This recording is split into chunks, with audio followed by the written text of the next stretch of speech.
राजस्थान के एक छोटे से गांव नागपुर में सैकड़ों साल पुराना एक विशाल मंदिर था। कहते हैं इस मंदिर के अंदर एक ब्रह्म राक्षस की आत्मा बंधी हुई थी। इस मंदिर के बारे में गांव वालों की एक मान्यता थी, जो भी मंदिर के अंदर रात में जाता वह कभी वापस नहीं आता। यह कहानी किसी को भी उस मंदिर के आसपास जाने से रोकने के लिए काफी थी। लेकिन हर रहस्य के पीछे एक सत्य होता है, और इस ब्रह्म राक्षस की कहानी के पीछे भी कुछ ऐसा ही छिपा था। गांव के बुजुर्ग कहते हैं कि इस ब्रह्म राक्षस का असली नाम राघवेंद्र था। वह एक महान विद्वान और साधक था, परंतु उसे गुस्से और अहंकार ने उसकी साधना से भटका दिया था।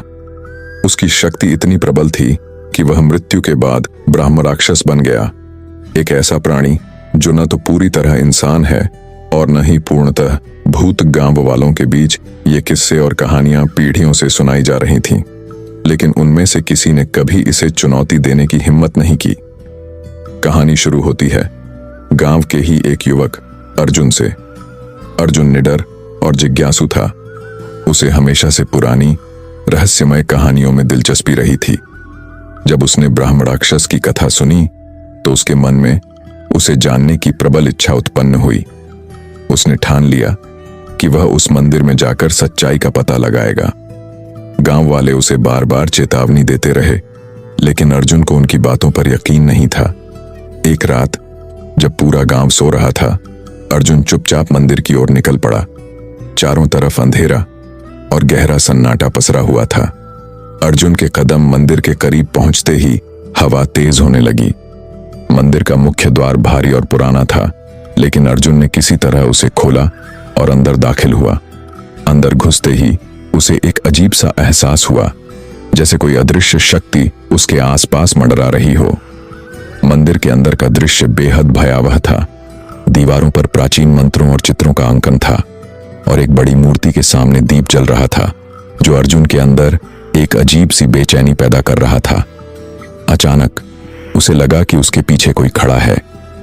अर्जुन ने पीछे मुड़कर देखा, पर वहां कोई नहीं था। मंदिर के केंद्र में एक बड़ा हवन कुंड था। अर्जुन ने देखा कि हवन कुंड में से धुएं के साथ एक परछाई सी उठ रही थी।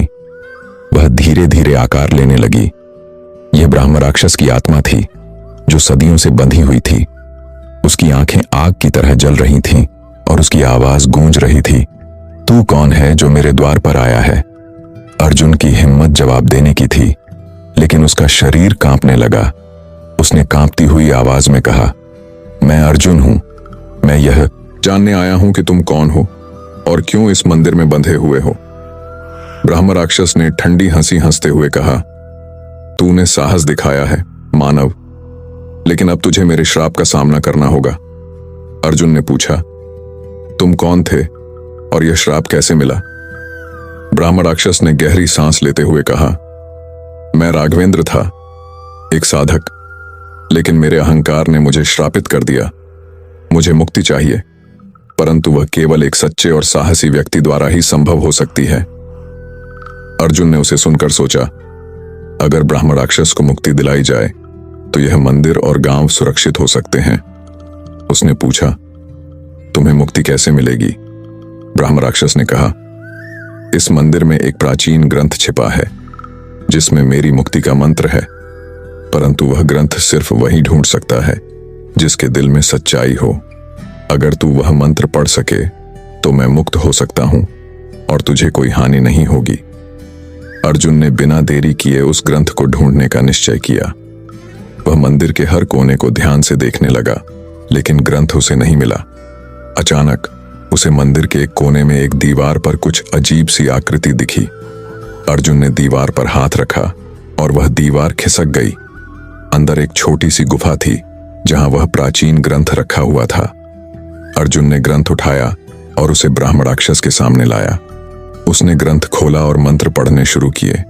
जैसे जैसे वह मंत्र पढ़ता गया, ब्रह्म राक्षस की आकृति धुंधली होने लगी। उसकी चीखें गूंजने लगीं, लेकिन अर्जुन ने साहस नहीं छोड़ा। अंततः ब्रह्म राक्षस की आत्मा धीरे धीरे अदृश्य हो गई और मंदिर में एक रहस्यमयी शांति फैल गई। अर्जुन ने जैसे ही अंतिम मंत्र पढ़ा, मंदिर में अचानक तेज रोशनी छा गई। उसे लगा जैसे उसके सामने कोई दिव्य शक्ति प्रकट हो रही हो। उसी समय ब्रह्मराक्षस की आत्मा एक शांत स्वर में बोली, धन्यवाद अर्जुन, तुमने मुझे मुक्त कर दिया। अब यह मंदिर और यह गांव सुरक्षित हैं। अर्जुन ने चैन की सांस ली और जब वह मंदिर से बाहर निकला तो उसे लगा जैसे उसे किसी बड़ी जिम्मेदारी से मुक्त किया गया हो। गांव वालों ने जब सुना कि अर्जुन ब्रह्म राक्षस के मंदिर से जीवित वापस आया है तो सभी हैरान रह गए। धीरे धीरे यह खबर फैल गई कि अब वह मंदिर श्राप मुक्त हो चुका है। अर्जुन ने न केवल अपने साहस से ब्रह्म राक्षस को मुक्ति दिलाई बल्कि गांव और मंदिर को भी एक नई जिंदगी दी। मंदिर की पुरानी कहानियां अब खत्म हो चुकी थीं और गांव वालों ने अर्जुन को हीरो माना। अर्जुन के इस साहसिक कार्य ने साबित कर दिया कि अगर सच्चे दिल और ईमानदारी से किसी कार्य को अंजाम दिया जाए तो सबसे बड़े डर और रहस्यों को भी हराया जा सकता है। इस प्रकार ब्रह्म राक्षस की डरावनी दास्तान का अंत एक चमत्कारी मोड़ पर हुआ जिसने अर्जुन को इतिहास में अमर कर दिया।